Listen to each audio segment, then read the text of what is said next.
Today, we're talking the most surprising position group for the Gophers, the edge rush, and why it could be so much better in 2023. And then we're going to talk about the edge across the entire Big Ten for our ranking. Hey, You are Locked On Golden Gophers. No matter what we're going to do here, we're just going to keep rowing. Your daily podcast on the Minnesota Golden Gophers. However it turns out, we're just going to keep rowing. Part of the Locked On Podcast Network. Your team every day. We're just going to keep rowing, and keep rowing.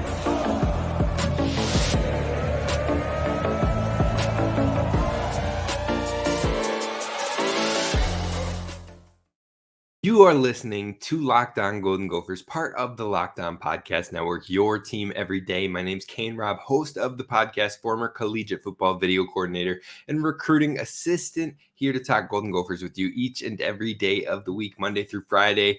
Now, last week, we talked about every single position group on the offensive side of the ball. This week, we're covering the defense, and we're kicking it off with the edge rush position.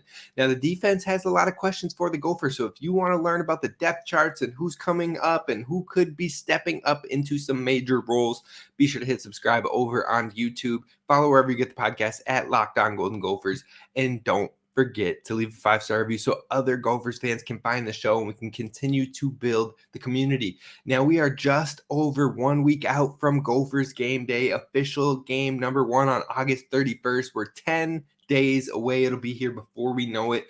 But today we're talking about that edge rush. And these days, every potential hire can feel like a high-stakes wager for your small business. That's why LinkedIn Jobs helps you find the right people for your team even faster and for free. And you can post about your job for free at linkedin.com/lockedoncollege. Now let's talk about this edge rush. Let's talk about how it has all of this elite talent. It has the skill set. It has the athletes in the room.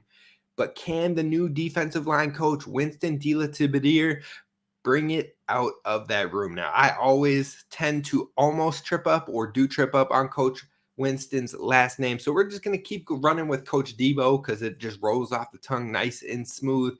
But the Gophers absolutely struggled to create an effective pass rush in 2022, especially when it came to getting home and finishing on sacks.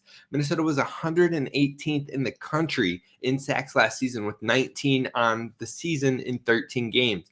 Now, on a per game basis, that was the lowest in the entire Big Ten, but it was second lowest when it came to total sacks, only ahead of Northwestern, who had 18 sacks, though Rutgers had 20 and IU had 19 and a half. So all four of those teams were in the lower tier for creating sacks on the season. Now, that being said, Ja Joyner was one of the highest players when it came to creating pressures. I think he was like the 8th or the 9th highest player in created pressures last season, but he just wasn't able to get home on the quarterback. But you've got a ton of talent in this room, especially with what we've seen from the offseason and the development when it comes to Ja Joyner, Jalen Logan-Redding, and Danny Strigal. All of them are back. All of them have had growth, and it has been mentioned since the spring how much steps these guys have taken, especially Jalen Logan-Redding in the leadership department and in the confidence department. Even talking to Jalen Logan-Redding last week, he had mentioned that the biggest thing that has changed from him from last season through this offseason heading into the year 2023 is his confidence. And his confidence has been everything. He feels more confident about it. He feels ready to get in there. He feels like he's going to make some noise in this upcoming season, and he is very confident about it. And I love to see it. I love the attitude and the swagger that he's been bringing. He is a very well-spoken player, and so it's always great to hear him in those pressers. But he also talks about some of these other guys, these other players, and how important versatility is in this defensive line room. Now, we'll touch on that in a little bit later, but with those three guys kind of leading the helm with that leadership, with the confidence, and helping these guys feel like they can make a difference here, then you add in another veteran player in Darnell Jeffries, who came from Clemson. He had his first year with Gophers last year, was getting more and more involved in the system, and now you see him often rotating in with the ones. You see him rotating in on inside defensive line. You see him rotating on the edge sometimes. Like I said, that versatility is huge for this team. But the two names that absolutely have fired me up for this upcoming season, that give me hope that paired with that veteran leadership, we can take the next step and really get home and create chaos and cause passers some absolute agony. Well, the two names that absolutely helped me push to that next level for me are Chris Collins, the transfer from UNC. We didn't get to see him too much in the spring, but he is now on the team. He is now rotating in with the ones. He brings some great twitchy creativeness from that edge rush position, and it's nice to see him bouncing back from that injury. But then you've got Anthony Smith, who I have been talking to you all about since last year on this show, and how excited, how talented he is, the size, the athleticism, the speed. He pops off when you look at him on the field. He really stands out.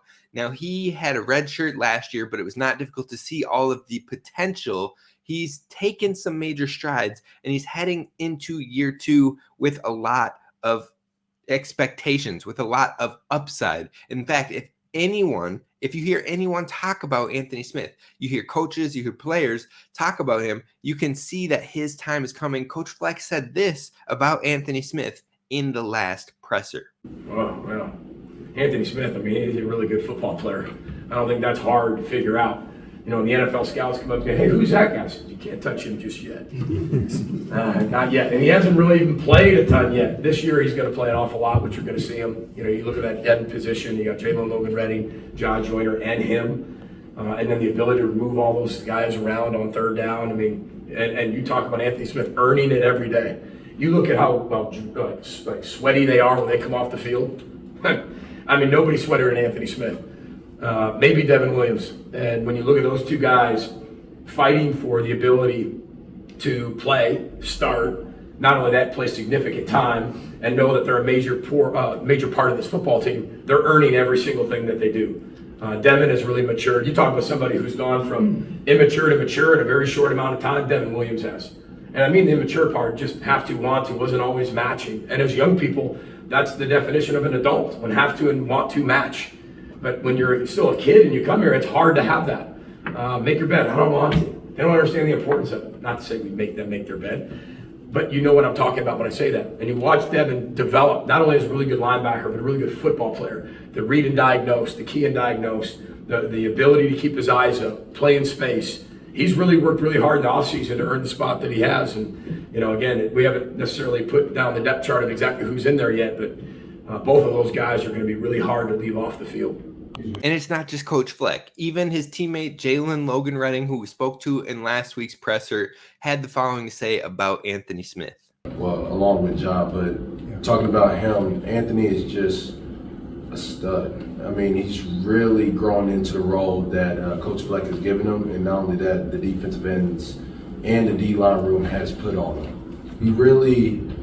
He's really selfless. He, at times, can get over selfless, and I gotta tell him, hey man, you're good. You're really doing what we asked of you, and you're doing all the things that you're supposed to do. It's not gonna come all at once, but you're on the right track to become something great. And the thing is, he's gonna be great. I can definitely see it, not only in his body style, but his mentality when he attacks the field.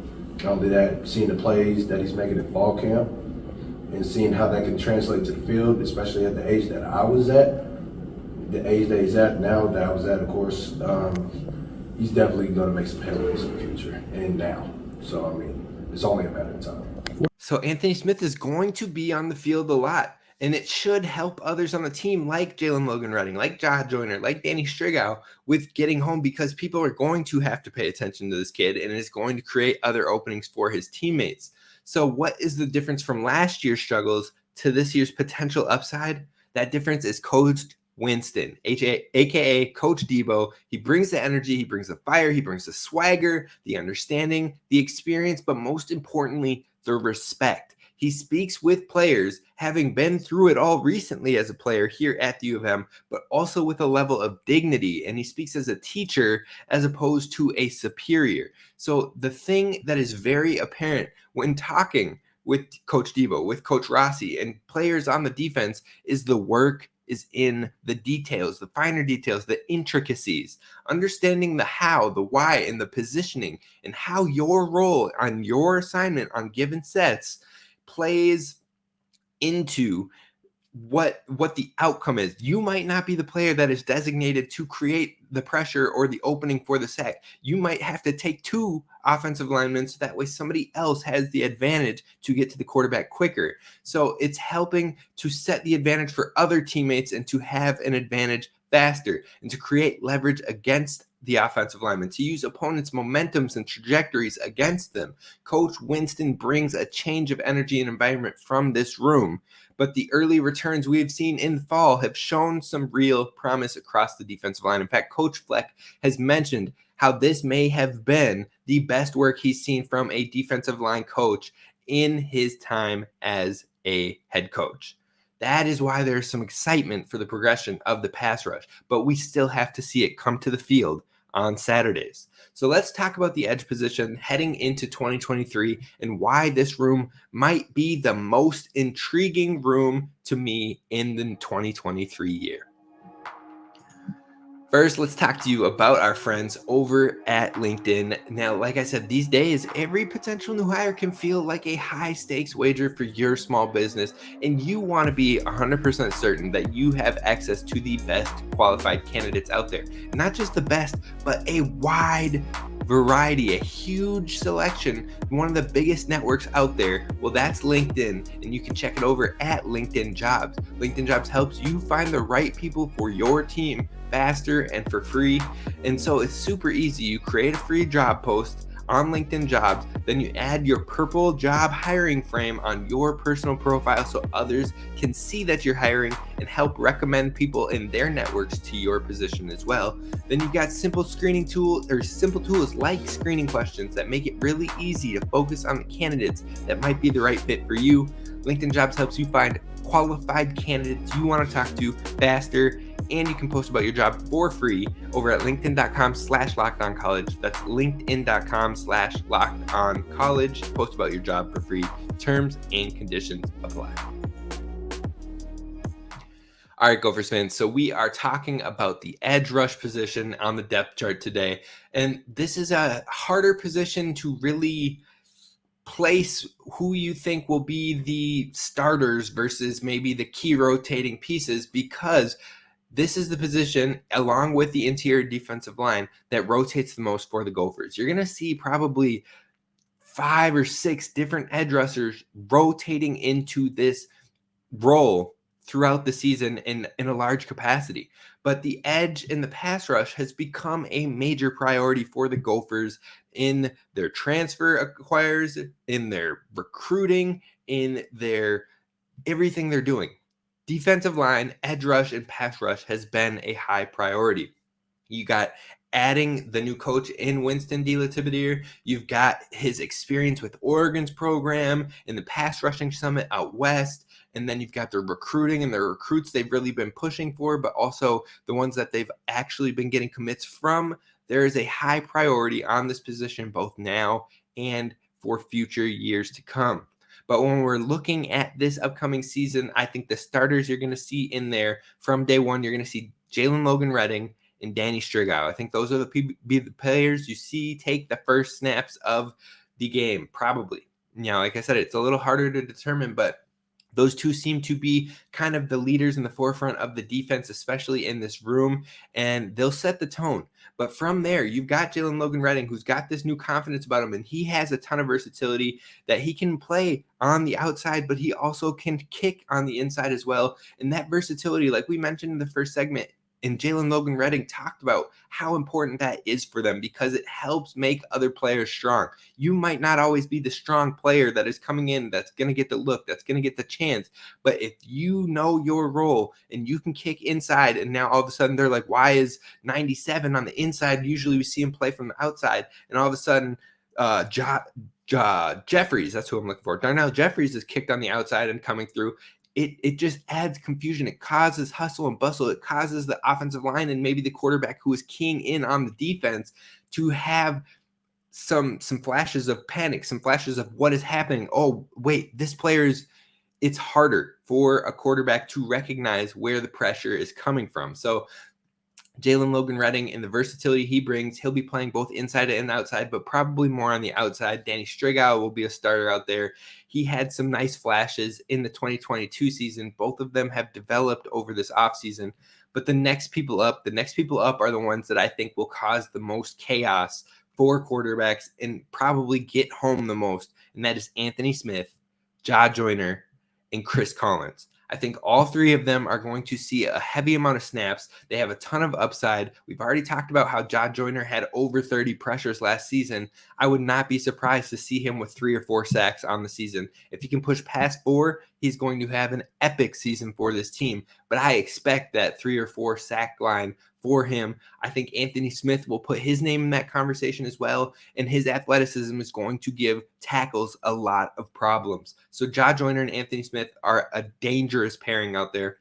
They might not always be paired at the same time together, but when they are on sets, if those two are ever paired together, which might be few and far between because they tend to play a similar role, but if they do, that's going to be crazy. That's going to be times where opponents don't know what to do. But when you're talking about it, if even when they play the same position, you got Ja coming through, then you got Anthony Smith coming through, then you got Jalen Logan-Redding coming through, all from that same position, you don't get a break as a quarterback or as that left tackle, right tackle, whoever they're coming against. You don't get a breather because all of them bring that athleticism, that bend, and that speed. So that is going to be a very nice one to see. And then you've got Danny Strigow, Chris Collins playing similar roles as the rush end. I think Chris Collins is going to be a very nice depth piece, a very nice rotational player in this defense that will be important. And it has been nice to see him back from the spring when we didn't get to see him on the field due to his injury. Now, the last player that I think will be in that rotation for heavy opportunities when it comes to the edge rush is Darnell Jeffries. I think he'll mainly play on the inside interior defensive line, but there will be moments where they kick him outside, create a little chaos, and cause it to be more difficult, like we were saying, to key in on where the pressure is coming from.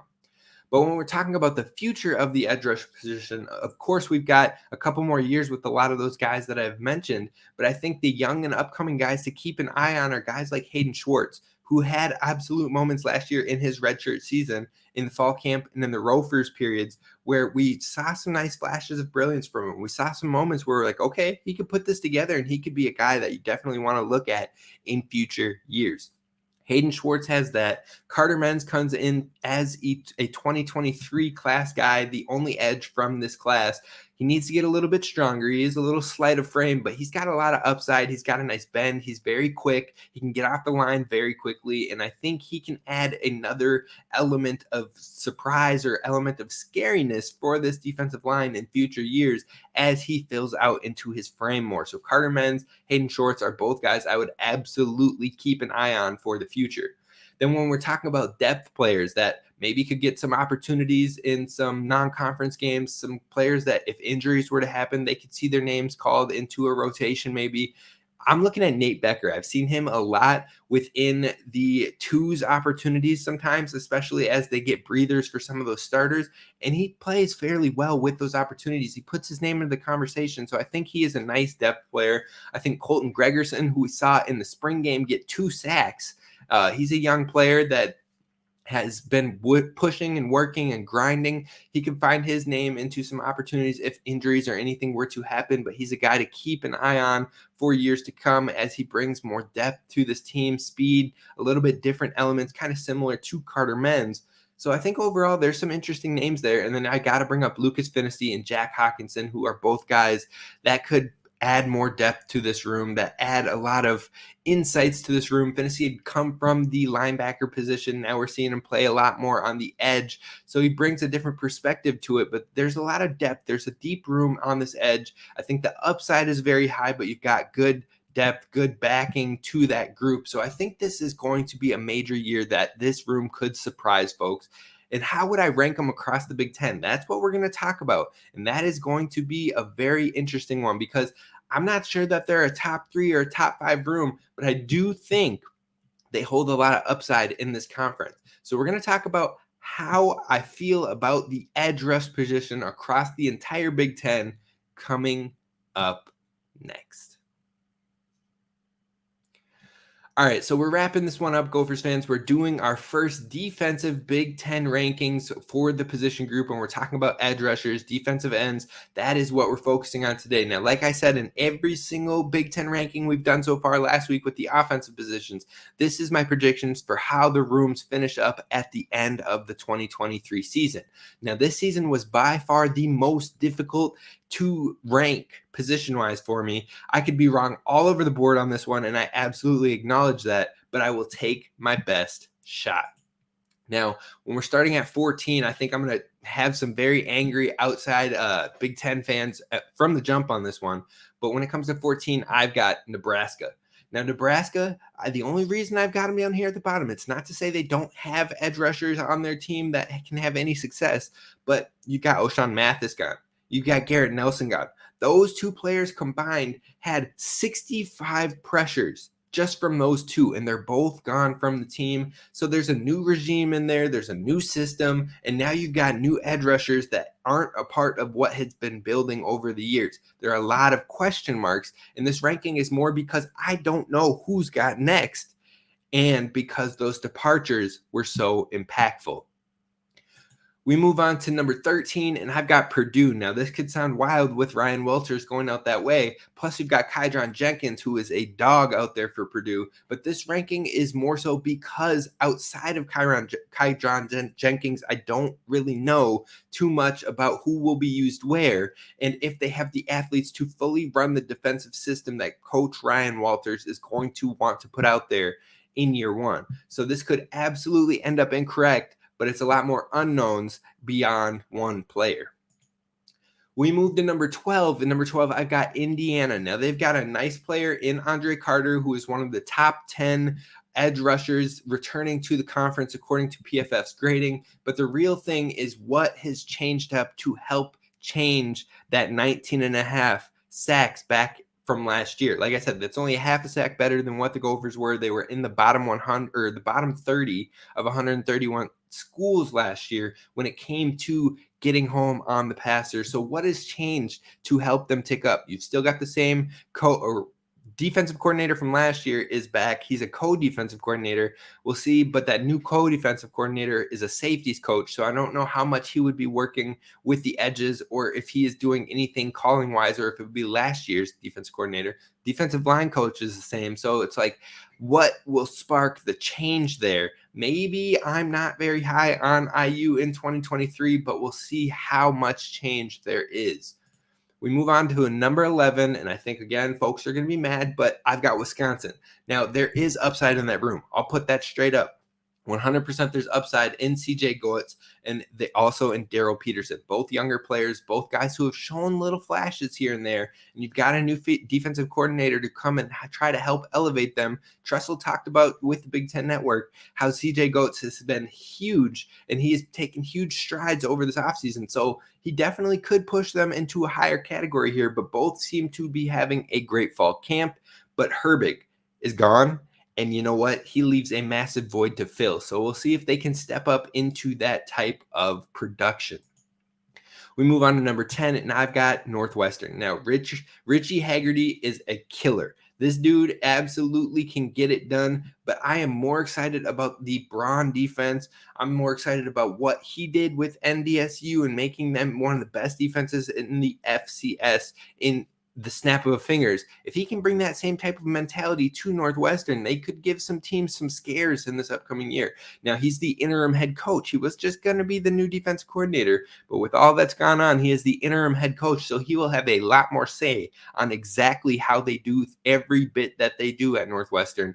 And I think he can get this defense creating some pressure in a hurry. It will be very interesting to see how quickly it comes together.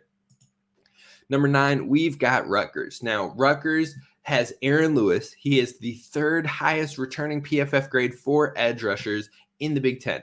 Now, that being said, similar to Ja Joyner, he didn't get home often with only 1.5 sacks, but there's upside there, and I'm not sure that they can keep up with the top 6, 7, 8 schools, but I do think that they will be in the conversation just on the edge of the top 10 in the conference with that Shiano defense.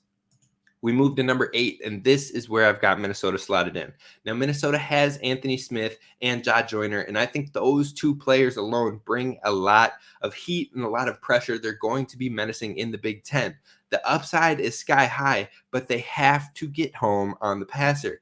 Still, even with that new defensive line coach in Coach Debo, I think the edge room finishes in the top 10, but I'm not ready to put them into the top 5 or even 6 category with some of the production we have seen from some pass rushers in this conference.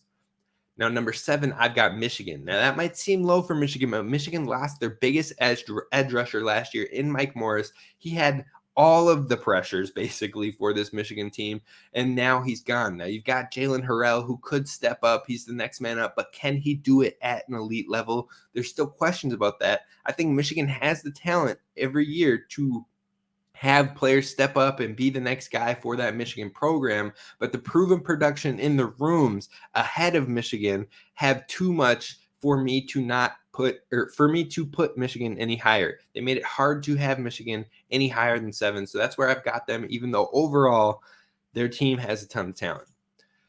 Number 6, we've got Maryland. Now, Maryland has Donnell Brown. He had 6.5 sacks last year at the FCS level, and he will be ready to jump in and create some havoc in the Big Ten. But then his proven production, plus 2 returners in Greg China Rose, who had 4 sacks on 20 pressures last year, and Darrell Nachami, who is 3 sacks on 20 pressures last year. The 3 of them combined have 13.5 sacks in last season alone, and that vaulted them above Michigan for me. That vaulted them up above them, because I could be definitely wrong on that, but I think if Michigan can step up in that category, I could regret this one. But with how much production we've seen, with more depth, with 3 or 4 guys that could really put their names into that conversation, I put Maryland at 6. Now 5, I've got Iowa. Joe Evans and his 6.5 sacks are back. If Lucas Van Ness would have returned to school, this group would probably be number 1 in the country for me. Or not in the maybe in the country, but number 1 in the conference for me. I'm not ranking every team in the country. That being said, Evans brings enough back to this unit, and Iowa always has a next man up, like always. I don't know how they do it, but they always do. So I expect nonetheless in 2023, they'll be a top 5 group when it comes to the edge rush position. We go to number 4, and we've got that nasty team down in Illinois. I've got them with the 2 edge rushers ready to ball out for a second straight year. You've got Gabe Jacas with 4 sacks from last year. You've got Seth Coleman for 4.5 sacks from last year. You pair him with the interior defensive line, and it is a scary, scary sight. Once again, their front 7 with those 4 plus the linebackers, the Illinois defense is going to have teams in chaos for the entire 2023 season, like they did last year. We move on to number 3, and I've got Michigan State. Now, Michigan State has Jacoby Windman. He is healthy. He is ready to go crazy. Last year, he had 6.5 sacks, or 2 years ago, he had 6.5 sacks with UNLV in 2021. He transfers to the Big Ten. He goes to Michigan State, and he only plays 8 games due to injuries, but he has 5.5 sacks in those 8 games, plus 6 forced fumbles in those 8 games. This man is a menace when it comes to the edge rush position and the defensive line. His upside is nasty on its own, but they've also got a young true freshman in Bai Joby coming in, the number 7 edge rusher in the true freshman class, and I think he could make an impact from the jump. We move on to number 2, and it's Ohio State. Now, JT Tuimoiloau, I always say his name probably wrong, but he's a bad man. Honestly, he is that guy, and he is back. And honestly, I don't think we're talking enough about Jack Sawyer also on the edge rush position as well. He's the real deal. Many are going to learn his name very quickly, but I think Ohio State has some high upside guys, and that Knowles defense could take another step up in 2023. And if they do, it'll be on the backs of those 2 edge rushers. So I've got Ohio State at 2, but that leaves number 1 as Penn State. And it's pretty easy for me because Chop Robinson has the highest returning PFF edge grade in the Big Ten, 10.5 tackles for loss last year, 5.5 sacks. Plus, you've got another top 10 returning graded player in Eamon Vanover. That's a ton of upside on the edge rush position. Then you add in true freshmen like Tamir Robinson and Jameel Lyons, who are 2 of the top 5 pass rushers in the true freshman class coming to the Big Ten. you've got a nasty room for 23 and beyond, and I couldn't put anybody else in front of this Penn State defense in the edge rushers in that room because they are ready to take the next step up. So that is the edge rush rankings for this week. That's going to do it for us on today's show. Tomorrow, we're talking the interior defensive line, and the one room that is number one, I'll give you a key right now. They might be number one in the entire nation. You're not going to want to miss that. And also, if Minnesota can step up the interior pressure, and why interior pressure is huge when it comes to fixing Minnesota's issues. We're talking about that on tomorrow's show. I'll see you then. Row the boat, Sky Umat, and as always, don't forget to subscribe.